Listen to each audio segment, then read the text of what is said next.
സൗദിയിൽ കനത്ത മഴ തുടരുകയാണ്. മദീനയിലെ പ്രവാചക പള്ളിയിലടക്കം മഴവെള്ളം കയറിയെന്നുള്ള റിപ്പോർട്ടുകൾ പുറത്തുവരുന്നു. ജാഗ്രത പാലിക്കാൻ അധികൃതർ നിർദ്ദേശം നൽകിയിട്ടുണ്ട്.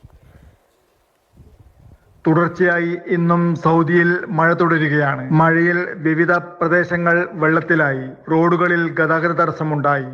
വാഹനങ്ങൾ ഒഴുക്കിൽപ്പെട്ടു. ഇന്ന് തലസ്ഥാന നഗരിയായ റിയാദിൽ ശക്തമായ മഴയാണ് ലഭിച്ചത്. മദീനയിൽ മസ്ജിദ് നബവി ഉൾക്കൊള്ളുന്ന പരിസരത്തും ശക്തമായ മഴയാണ് ലഭിച്ചത്. മദീനയിലെ വിശുദ്ധ പള്ളിയുടെ മുറ്റത്തും പള്ളിയുടെ ചില ഭാഗങ്ങളിലും വെള്ളം കയറിയതായി റിപ്പോർട്ടുണ്ട്.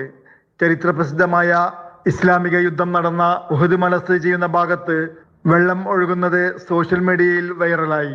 മദീനയുടെ പല ഭാഗങ്ങളിലും ആലിപ്പഴ വർഷവും ശക്തമായ കാറ്റുമുണ്ടായി.